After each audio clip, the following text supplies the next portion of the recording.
день вывода войск из Афганистана вздохнула спокойней родная страна. И мы повторять будем вновь неустанно. Не надо войны, нам война не нужна. 15 февраля 2019 года отмечается 30 лет со дня вывода ограниченного контингента советских войск с территории Демократической Республики Афганистан.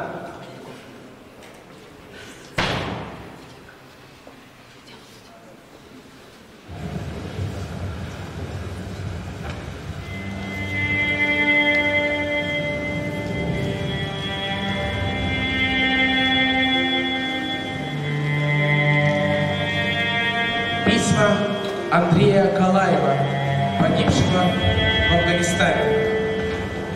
Из письма маме от 17 февраля 1985 года.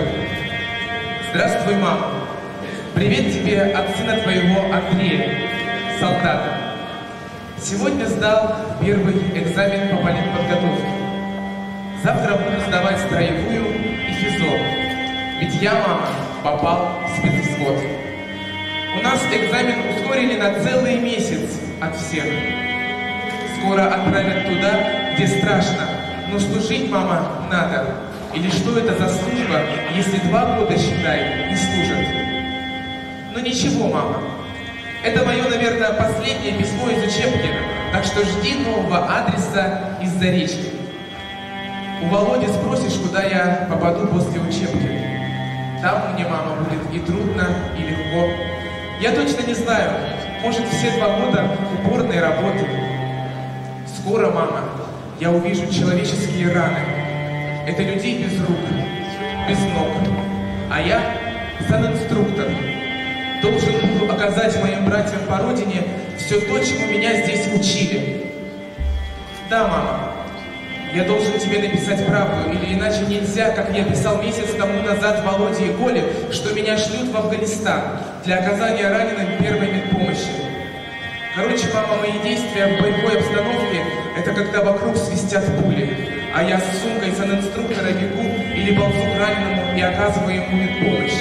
То есть делаю перевязку. Вот такие, мама, дела. Но самое главное, мама, это не переживай за меня. И не беспокойся. Я, мама, понимаешь, должен выполнить свой интернациональный долг. Ведь и там надо кому-то служить. А это, смотри, мама, какая гордость, что твой сын служил в Афганистане. Узнал, что такое война. Ну вот и все. Жди письма из Афганистана. Твой сын. По скрипту. Смотри, мама, не расстраивайся. Все. Целую тебя, Андрей.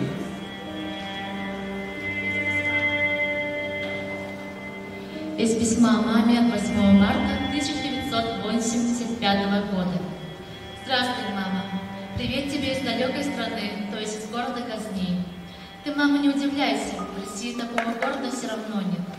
Так что, мама, я попал на постоянное свое место назначения в разведроту санинструктором. Короче, мама, я нахожусь за границей и выполняю свой интернациональный долг в Афганистане. Здоровье у меня отличное, и болею, служу потихоньку. Тебе, мама, самое главное, не беспокоиться. Приду домой жив и здоров. Здесь, мама, очень сильно похожа на Камчатку. Есть такие же горы, но на Камчатке они называются сопками, и там добавок не стреляют. А мне по горам лазить и стрелять, и оказывать медпомощь. Да, жалко, что я в отпуск не попаду. Отсюда отпуск не выпускаю, а служат 2 года подряд. Сегодня у тебя праздник, 8 марта. Правда, когда придет письмо, будет уже не 8 марта, а число 28-30. Ну все, целую тебя крепко. Твой сын Андрей. Да, мама, теперь я стал младшим сержантом. И есть корочки об окончании учебки. Сдал все на 4, только физо на 3. Ну все. Передавай всем привет и еще раз целую, Андрей. Из письма маме от 15 марта 1985 года. Здравствуй, мама. Привет тебе от сына твоего. младшего сержанта Андрея. И всех нас, 3 братьев, я один попал служить туда, где мама стреляет и убивает, где идет война, настоящая война. Попал, мама, я в Афганистан. Теперь твой сын стал ротным санинструктором разведроты. Но ты, мама, наверное, знаешь, что такое разведка. Только, мама, эта разведка не та, что была в войне, а совсем другое. Здесь война идет современным оружием. Сейчас вот у меня с левой стороны лежит автомат, а с правой сумка санинструктора. Сижу на БМП, это машина такая, а недалеко стоит ООН, где полно душманов. Сейчас пока затишье, никто не стреляет, но скоро опять начнется. Духи уж нам так надоели, что и сказать нельзя. Во всем Афгане они кишат. Ну да ничего, еще 1,5 года и дома в России. И самое главное, с тобой. Самое главное, чтобы не убили и не покалечили. А то здесь черт знает, что творится. Ужасные раны. После операции опять домой в пол. Жду от тебя письма, очень жду. Целую, твой сын Андрей. Будешь писать письмо, напиши, какого числа послала его. Хочу знать все. Еще раз целую, твой сын Андрей. Письма эти не выкидывай. Из письма другу Лехе от 21 марта 1985 года. Здорово, Леха. Привет тебе с далекого Афганистана, где стреляют и убивают. Ты, Леха, извини, что я тебе так долго не писал. Тебе хочется, конечно, узнать про мою службу в Афгане. Но начну писать сразу же обо всем подробно. Попал я в разведроту. Теперь я ротный санинструктор. Служу я у города Газни. Он, по-моему, на карте есть. Вот уже 2 недели здесь служу, а уже видел духов. Здесь так душманов зовут. Ты, Леха, представляешь, здесь духи есть 75-80 лет. И самое главное, бегают по горам и стреляют. На первой рационализации мы поймали 2 таких экземпляров. Один молодой, а другой старик. Завтра опять в рейд ловить духов. Правда, плохо, что они стреляют. Здесь сейчас тепло. 1 апреля переходим на летнюю форму. 26 марта приказ. А это значит, что я уже полгода прослужил и еще осталось 1,5. А там... Вчера тревога была. Духи вертолет сбили. Но наша разведка туда поехала. Духи, как всегда, смотались. Приехали мы туда, и, Леха, ты представить себе не можешь, что я там увидел. От вертолета одно название. Горит весь. Металл даже горел. И около него лежит обгоревший кусок мяса. Я сначала даже не понял, что это такое. А подошли близко. Оказалось, обгоревшее туловище. Потом нам сказали, что там дальше лежат искалеченные люди. Мы ломанулись туда, и это пипец, что увидели. В общем, 11 трупов. На разном расстоянии. Видать, прыгали с вертолета, когда его подбили. Но и от этих 11 человек ничего не осталось. Знаешь, Леха, как это тяжело ощущается первый раз. Жалко. И в то же самое время думаешь, ну куда ты попал, Андрей? Что касается вертолета, то 3 нашли. Остальные 2 сгорели дотла. Ребята говорят, ты медик, подожди, еще не это увидишь. Вот такие дела. Как поется в песне, живи, не тужи. Мне самое главное эти 1,5 года, и все. Домой. Ну вот и все. Жду от тебя писем. Очень жду. Из письма брату Николаю от 27 марта 1985 года. Здравствуйте, брат Николай и папа. Привет вам с далекого Афганистана из города Газни, где братишка ваш воюет. Да, Николай, не удивляйся, что я написал так эти первые строки. Именно воюю. Ты, наверное, Николай, слышал, что тут в Афгане творится, что здесь и мы стреляем, и по нам стреляют. Ну, начну все по порядку. Попал я служить в разведроту санинструктором. Только ты, Николай, не подумай, что это та разведка, что в Великую Отечественную была. Нет, Николай, здесь совсем другая разведка. Попал я в самый воюющий округ в Афгане. Вчера интересно было, да и день такой, 26 марта. Приказ входит. Это значит, еще 1,5 года осталось, и домой есть только. Скоро по горам лазить будем. трудно мне будет, но что поделаешь, надо. Духов там ловить будем, но, конечно, и они нас ловить будут тоже. Недавно вертушку не сбили, мы ездили туда.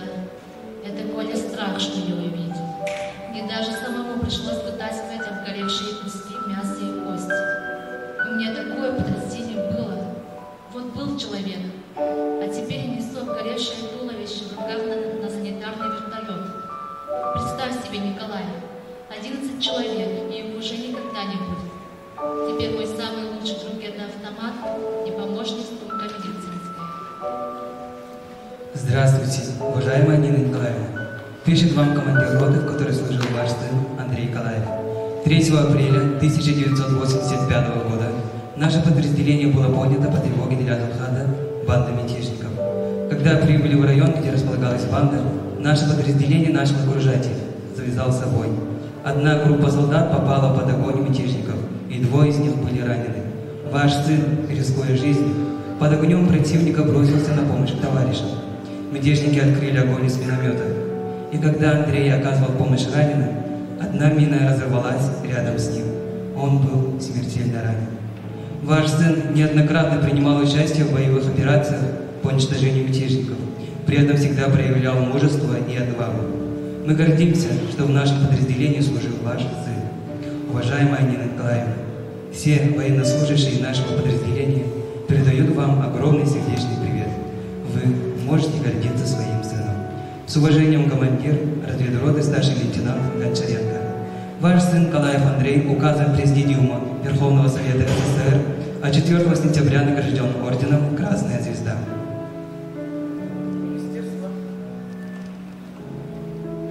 Министерство обороны. Войсковая часть. Полевая почта 39676. 18 ноября 1985 год. Номер 2303. Уважаемая Нина Николаевна, на ваше письмо сообщаю, что ваш сын честно выполнил свой долг перед Родиной. О подробностях его подвига вам напишут его сослуживцы, которые были очевидцами героического поступка вашего сына. За совершенный подвиг и добросовестное выполнение интернационального долга ваш сын награжден высокой правительственной наградой – орденом Красной Звезды. Личный состав части гордится вашим сыном, помнит его. Его товарищи выражают вам горячую благодарность за воспитание настоящего патриота своей Родины. С уважением, начальник политического отдела войсковой части полевой почты 39676 Петр Константинов. 11 ноября 1985 год.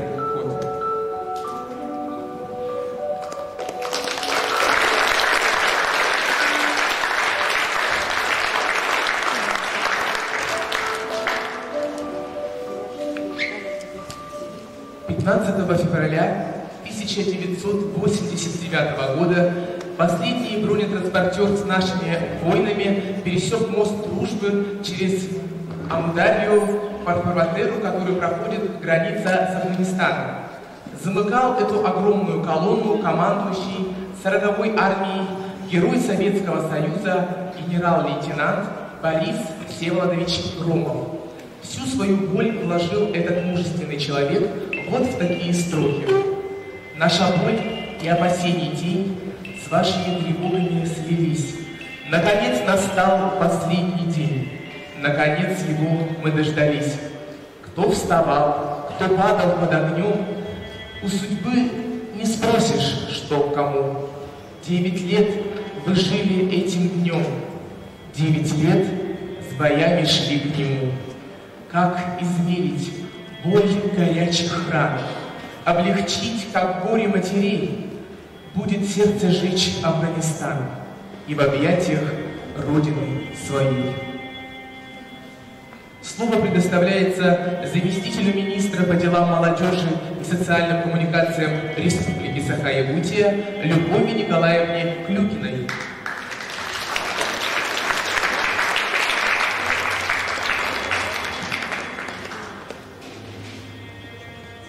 Добрый день.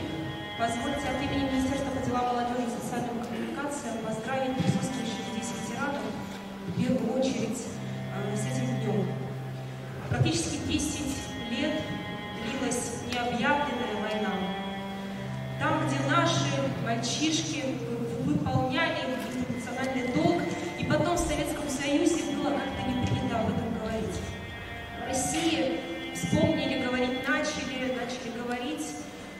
И очень хорошо, что сегодня на мероприятии присутствует так много ребят, есть, наверное, родственники тех, кто не вернулся. Позвольте от имени нашего министерства сказать спасибо тем, кто находит в себе силы, занимается патриотическим воспитанием ребят для того, чтобы вот таких вот конфликтов больше не было. Для того, чтобы наши русские парни не погибали. Для того, чтобы они продолжали трудиться, работать на своей земле и не шли защищать кого-то, для того, чтобы вот случалось то, что случилось в рамках афганской войны. Вчера буквально прошли уже торжественные мероприятия, были награждения. Буквально в каждом районе республики прошли мероприятия также с приглашением ребят, с приглашением ветеранов. Несколько человек даже выехали в Москву. Это очень важно помнить, вспоминать, говорить. И поэтому очень сложно поздравлять вот с такой вот победой, с 30-летием вывода войск. Хочется говорить о том, чтобы этих конфликтов больше просто не было. Спасибо.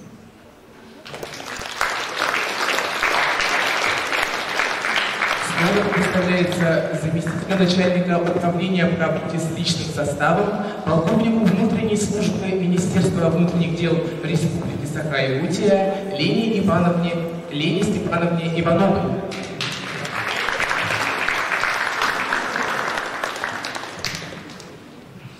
Добрый день, уважаемые участники торжественного мероприятия.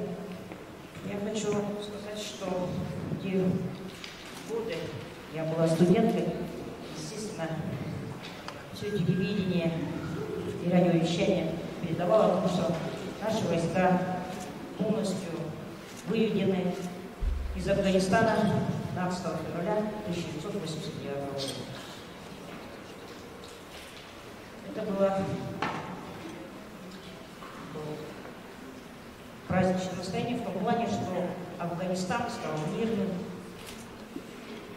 будничным и доступным, что там мирное небо, нет свиста пуль, нет взрывов, там спокойная жизнь. Я хочу сказать, что как раз 15 февраля, в мире 23 февраля, да, защитника Отечества, на наших войсках. Также хочу сказать, что в эти дни идут мероприятия, как раз посвящены и 30-летию со дня вывода советских войск, и Дню защитника Отечества. Как раз эти дня у нас спортивных площадках Северо-Восточного федерального университета прошли турниры по боксу и самбо среди детей. Второй турнир мы проводим совместно с кадетской школой по боксу. И первый раз у нас прошли такие соревнования по самбо. Что я хочу сказать с этим, что, по крайней мере, что у нас идут физически будут подготовлены наши будущие защитники Отечества. Все равно все наши границы будут всегда охраняться. И что еще хочу сказать, что в Министерстве внутренних дел Республики Саха-Якутия у нас служили и служат те, которые проходили службу в Афганистане. И разрешите мне сейчас вручить нашему ветерану Министерства внутренних дел Республики Саха-Якутия, полковнику полиции Ивану Васильевичу Федорову, благодарность Министерства внутренних дел Республики Саха-Якутия с наручными часами.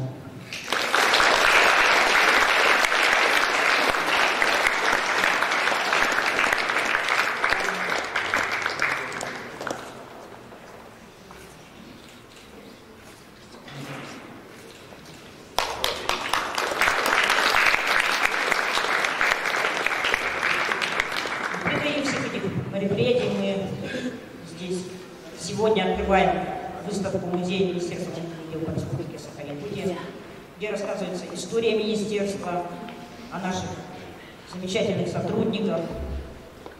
Все это будет проводиться до почти конца апреля. Здесь можете посещать, смотреть. История очень хорошая, интересная. И у нас есть замечательный наш легендарный директор нашего музея, полковник милиции Ярковой Александр Иванович, который будет замечательно все это рассказывать.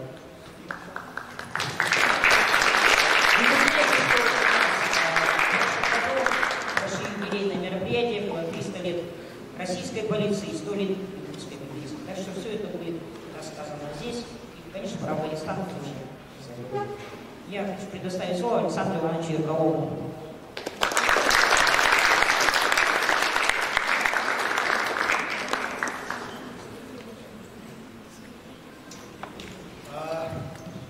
Ну что, уважаемые коллеги, действительно 10 лет прошло, 10 лет воевали наши ребята в Афганистане. Я в Афганистане не служил, но в органах внутренних дел я 68-го года, то есть более 50 лет милиции. Что получается?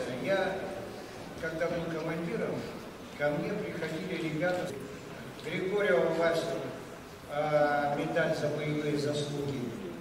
Вы понимаете, ребята учились у меня в учебном, когда я преподаватель был. Это Шейн Леонид Олегович, медаль за отвагу. Я вот перед этими людьми, которые награждены боевыми наградами, я преклоняюсь. Это ребята пришли израненные, контуженные, но они понимали, что границы России, южная, надо защищать. Погибло ребят немного, а очень много. Очень много. Вот Гребенников Николай Григорьевич воевал, Хлебников Олег Васильевич воевал. И много наших якутян, земляков наших ребят, и погибшие есть, и израненные, и вернулись, кто работал, как вот я уже сказал, и Шейн до полковника дослужился, и Гребенников до полковника дослужился, Хлебников до подполковника. Ребята воевали, якутяне, на совесть. Да, историки еще скажут слово свое.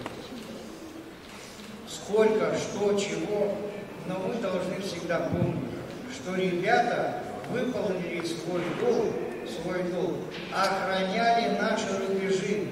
И патриотическое воспитание молодежи мы должны всегда показывать, кто из наших земляков воевал, как воевал, какие награды. Сейчас мы отмечали, как Лена Степановна сказала, 100 лет милиции якутской, 300 лет полиции России. Идут передовые молодые ребята, которые понимают, что кто-то должен охранять и общественный порядок. Многие приходят с армии, потому что сейчас в полиции должны служить люди, которые отслужили. Кстати, с речного училища у нас ребята уходили в армию и приходили затем, служили в органах внутренних дел. Я могу назвать фамилии, должности, но это все. Многие ребята пришли и работали у нас в органах внутренних дел. Что я хочу сказать? Мы открываем выставку. Вы посмотрите настоящее оружие, с которым ребята воевали в Афганистане, такое же оружие. Оружие, которое изъяли у преступников. Увидите ордена, медали настоящие. Вот. И это я все вам расскажу. То, что мы сегодня отмечаем 30 лет выхода, как вышли наши ребята с Афганистана, это большое дело. И я думаю, о героях наших надо всегда помнить.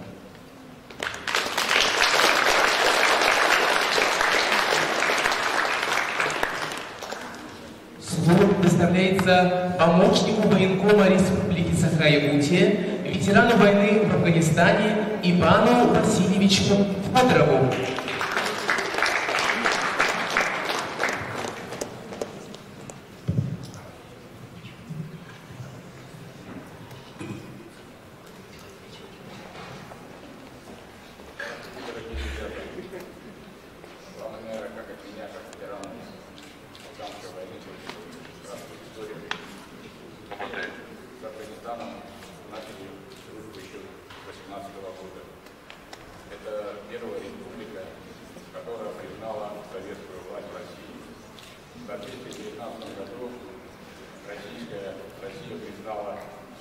Независимость Афганистана после того, как они освободились от англичан. В 50-е годы наши специалисты в Афганистане строили растительную систему, строили заводы по изготовлению хлеба и многое другое. В 1978 году к власти пришла Народно-демократическая партия Афганистана, которая была ориентирована именно на политический строй. И уже с сентября 2018 года, когда первое восстание было в городе Тегеран, афганское правительство попросило военной помощи. Хотя бы в количестве 10 тысяч советников, как во Вьетнаме, пришлите к нам, пожалуйста, мы с помощью ваших советников здесь будем, как говорят, делать революцию. В течение 1979 года 19 просьб было таких, чтобы наше правительство вело ограниченный контингент советских войск, и 25 декабря 1979 года пленум Коммунистической партии принял такое решение. 27 числа по 3 направлениям, значит, через Таджикистан, Узбекистан и Туркмению, 40-я армия вошла на территорию Афганистана. 103-я воздушно-десантная дивизия совершила десантирование в городе Кабул, Баграм и Кандагар. И также 27 числа без подразделения ГРУ «Зенит» штурмовала дворец Амина. И дворец после этого во власти Республики Афганистан стал Балтран Кармаль, генеральным секретарем партии МВП, и провозгласил, что Республика Афганистан становится на путь развития социализма, так он говорит. Я лично в Афганистан попал после училища, наверное, в таком же возрасте, как и вы, может, чуть, наверное, старше был. Попал командиром взвода десантно-штурмовой роты, десантно-штурмового батальона 66-й мотострелковой бригады, которая дислоцировалась в городе Джалалабад, 36 километров от границы с Пакистаном. По прибытии туда, в часть, я, когда встретился с солдатами со своими, которым мне предстояло командовать, и которыми, в принципе, мне пришлось вводить в бой, конечно, они резко отличались от тех солдат, с которыми мне приходилось служить в Советском Союзе. У многих были медали, ордена, которые сейчас говорили, красные звезды, медали за отвагу, медали за боевые поступки. Ну и молодые, конечно, солдаты были. Да и сразу почувствовал себя как с такими именитыми солдатами, сержантами, командовать, более руководителями боев. Но ничего, прошло полгода. Уже после, наверное, 5-й или 6-й операции нормально было, когда я писал как командиром, и солдаты, и сержанты меня приняли в лице уже как офицера, как командира именно боевых групп. Рота, конечно, понимаете, вот в таком возрасте прийти, и когда тебя сразу включают 3 боевых машины, БМП-2, это боевые машины, которые имеют боекомплект, дают тебе сразу в руки под твое руководство 28 солдат и сержантов, много вооружений.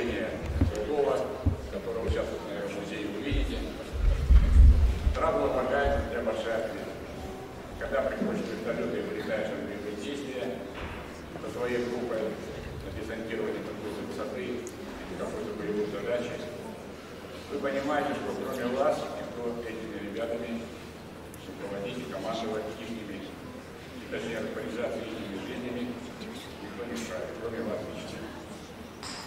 Это накладывало, конечно, большую ответственность. И офицеры там быстро взрослели, быстро становились настоящими боевыми офицерами, потому что другого выхода уже не было. За всю службу в Афганистане я принимал участие в порядка 13 армейских операций, а в операции местного масштаба по ликвидации бомбардирования и, как говорят, уничтожения караванов достаточно много было, не буду даже вспоминать. Но в 1988 году, когда было принято решение о выводе советского контингента войск из Афганистана, я даже напоследок, перед тем, как замениться оттуда, участвовал в выводе войск, точнее подразделений из города Асадабад. Они первые сами начали выходить в Афганистан. Это было в конце апреля 1988 года. Мы вышли на операцию, приехал мой намечник, по идее, было уже не выезжать. Но, тем не менее, солдаты попросили последней операции. Многие были уже юбиля, и всем хотелось в мае вернуться живыми и здоровыми.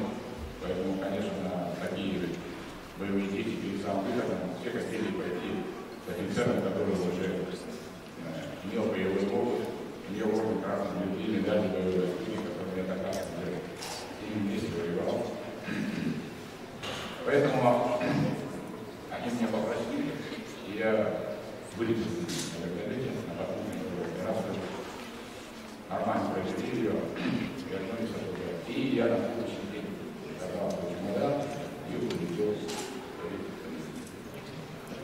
Прилетел на часы днем, потом летел в Ташкент, правда, с офицерами, которые прилетели на университет, поцеловали и пошли в ближайший ресторан. Отметить на том, что мы исполняем молодые старшие лейтенанты, приехали живыми, здоровыми, и нас ждала дальнейшая служба без того, что мы испытали. Для меня Афганистан остался как одно из самых светлое пятно моей службы, моей летней службы, потому что там действительно каждый человек оставался тем, кем он есть. Солдат, сержант, офицер, кто как был физически развит, кто как был морально, духовно развит, потому что там действительно было не только сколько было сложно воевать, а сколько было сложно там жить. Потому что при наличии таких погодных условий, жара, пустыня, антисанитария полнейшая, это так кино показывают, фильмов, что такие все бравые ребята наши едут с автоматами, такими красными, такие бодрые, здоровые.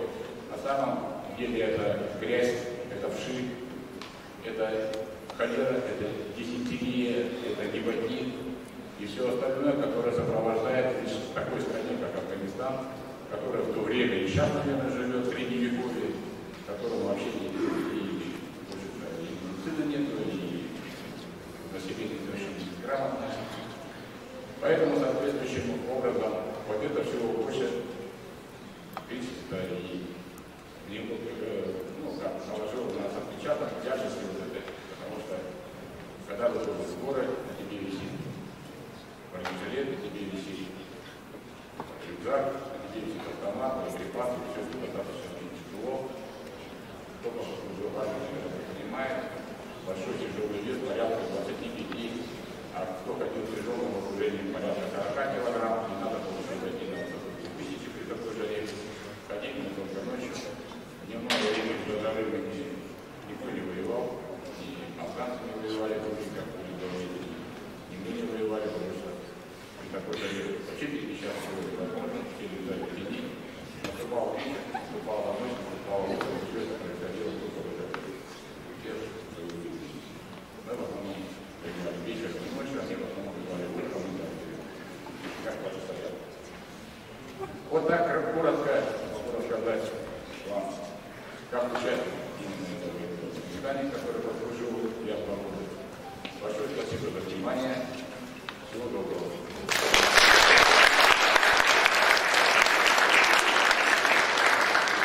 Вас поздравляю, воспитанники Якутской кадетской школы, спецназ «Альфа».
завалы, заслоны, засады, барханы, сугробы, ветра.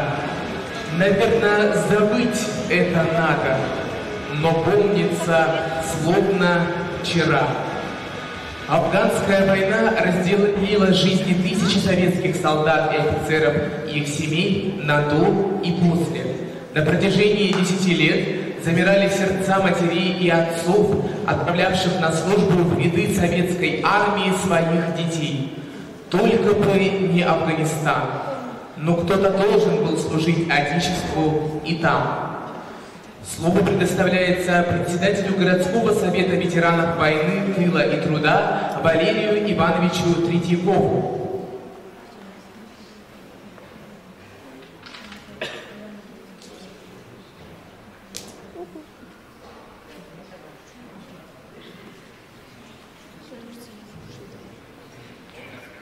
Вас поздравляет экскурсовод исторического парка «Россия. Моя история» Иван Сивцев, концертмейстер Рустам Слепцов, Баарагай Батрия.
а история вечна. Ушла в историю афганская война, но еще долго будут тревожить всех нас голоса погибших и живых. Войны не проходят бесследно. Память о ветеранах боевых действий запечатлена в книге «Афганистан в судьбах якутян».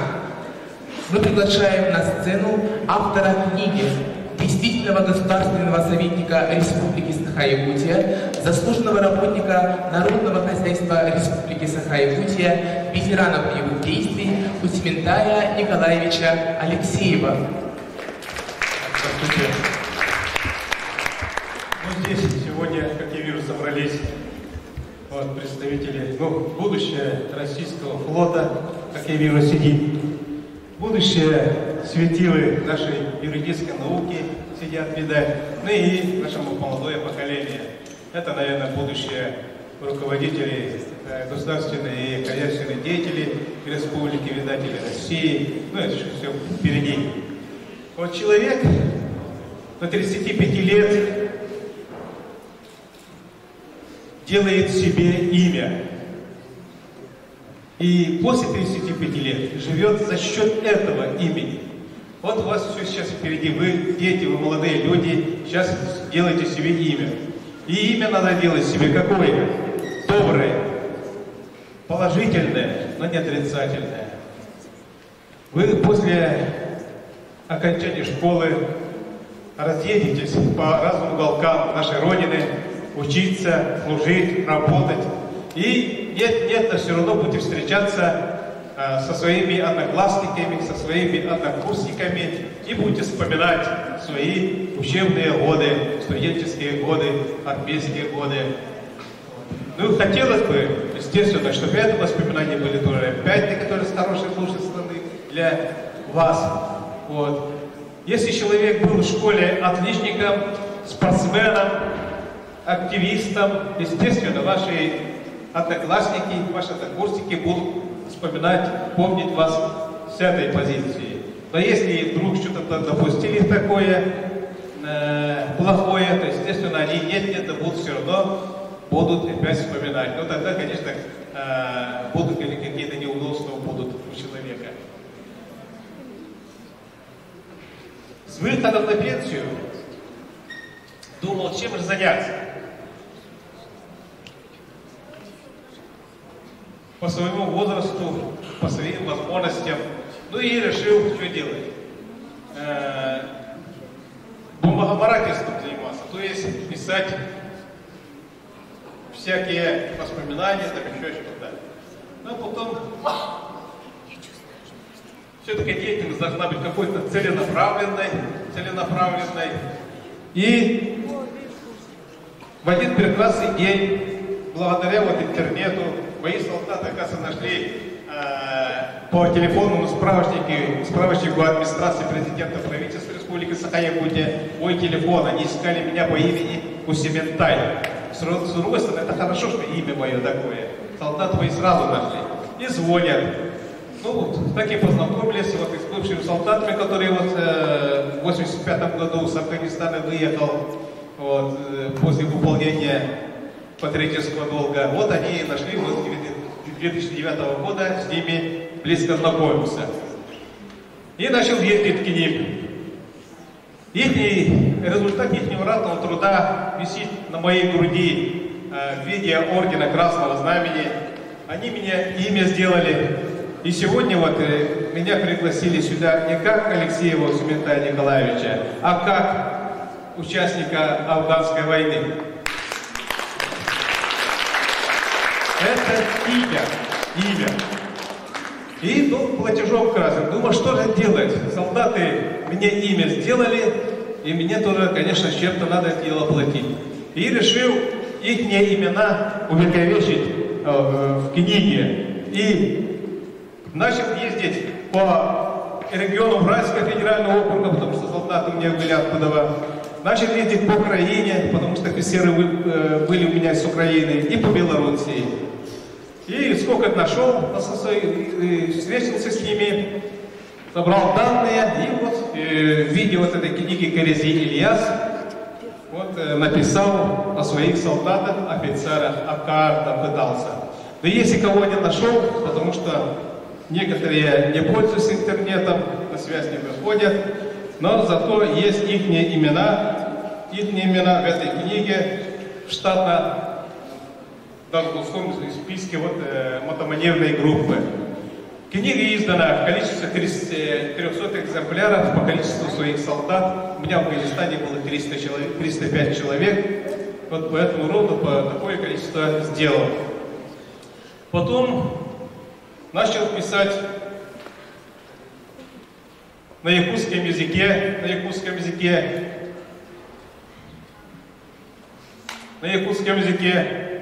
тоже для якутскоязычных детей вот эту книгу «Потрудил вам это о себе, об Афганистане», о своих одноклассниках по двум школам. Я в двух школах учился. Школа у меня была 8-летняя, потом средняя школа была в соседнем селе.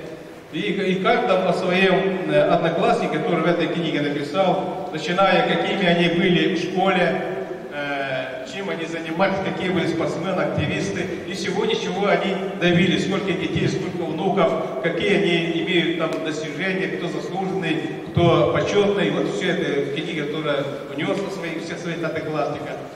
Также в этой книге я свою родословную унес. Я, например, представитель 8-го поколения, внуки мои 10-го. Вот по линии отца и матери тоже вот сделал.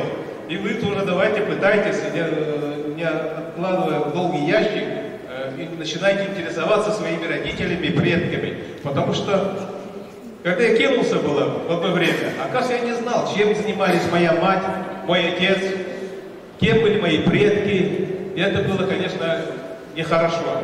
Вот поэтому начал этим делом заниматься. Ну и потом начал было. Вот в Якутии у нас никто в афганцах не пишет. Но благодаря Коммунистической партии Советского Союза, его заботе и советского правительства, имена участников Великой Отечественной войны практически все есть. А последующих, конечно, нет. Вот поэтому я как афганец решил заняться, попытаться принять меры увековечивания афганцев. Вот в этой книге «Афганистан в сумках якутян» у меня тут написал о 43 афганцах, участниках афганской войны, начиная с 1 класса, как он в школу пошел, чем он занимался в начальных классах, будучи октябренком, будучи пионером, будучи комсомольцем, после школы, куда он поступил, как он учился, после, где служил, как проходил службу в Афганистане. И потом после Афганистана, как судьба сложилась, в этом пытался вот в этой книге. Книгу я рассчитывал, что они будут интересоваться школьники, учителя, потому что все-таки это не какие-нибудь там с других регионов, а все-таки это наши местные товарищи, они живут рядом с нами. Правда, пока книга издавалась, Гайнулин, парень, он умер.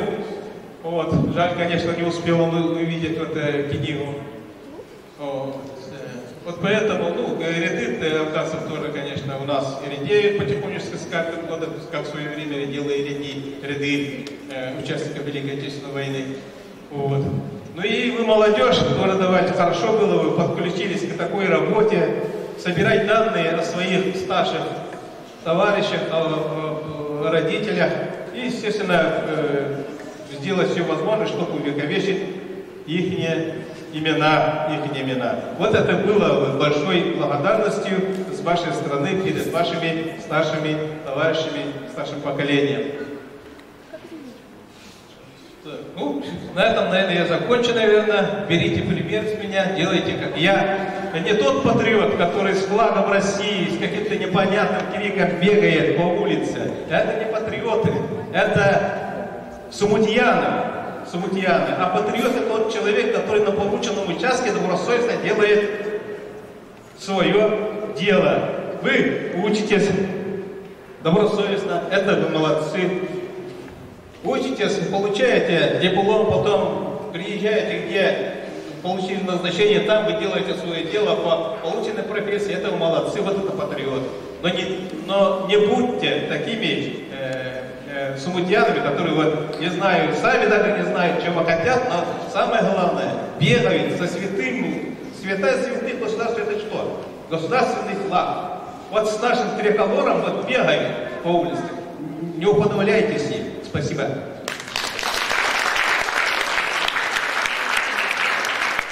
Правительным номером на сцене воспитанник Якутской кадетской школы Никита Васильев.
Якутской кадетской школы.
Дорогие друзья, спасибо тем, кто принял участие в нашей торжественной встрече, кто поделился своими воспоминаниями.